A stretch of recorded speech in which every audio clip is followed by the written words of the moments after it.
Základná škola Martina Kukučína je zapojená do národného projektu, ktorý nesie názov Podpora polytechnickej výchovy na základných školách.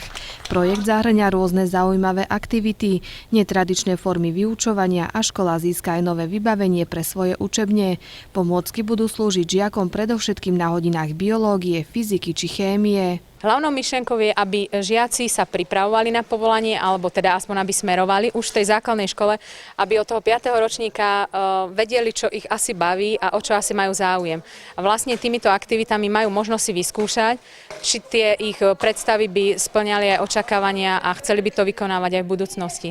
V rámci projektu si žiaci založili aj záhradnícky cech, vďaka ktorému sa naučia mnoho zaujímavých a užitočných vecí. Svoje znalosti a zručnosti si odskúšali už na školskom dvore, ktorý si spestrili drevinami. Sú to žiaci dobrovoľníci, žiaci od 5. až 9. ročníka a vlastne oni budú sa starať o našu školskú záhradu počas celého školského roka.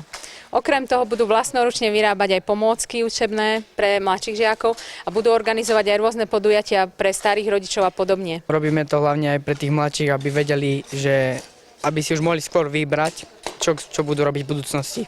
Mňa to veľmi baví, lebo je to také zaujímavé sa dozvedieť niečo, dozvieme sa pritom aj niečo o tých rastlinách. Bývam na dedine, takže takéto práce sú pre mňa samozrejmosťou. Tak nič nové, už to viem. My sme bývali v rodinnom dome, tak už máme také skúsenosti a ešte chodím aj ako babka takedy pomáhať.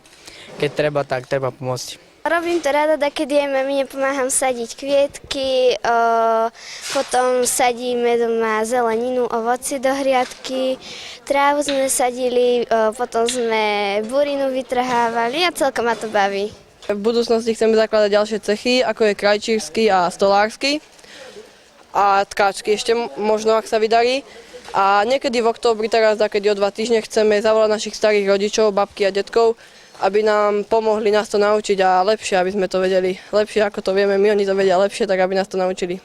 Žiaci okrem doterajších aktivít v priestoroch školy navštívili aj Dolnokubínske záhradnícke centrum, kde sa od naslovo vzatých odborníkov dozvedeli, ako to funguje v reálnych podmienkach, o pestovaní letničiek, trvaliek a o krásnych drevín a mohli si tak zároveň porovnať svoje nadobudnuté vedomosti a zručnosti.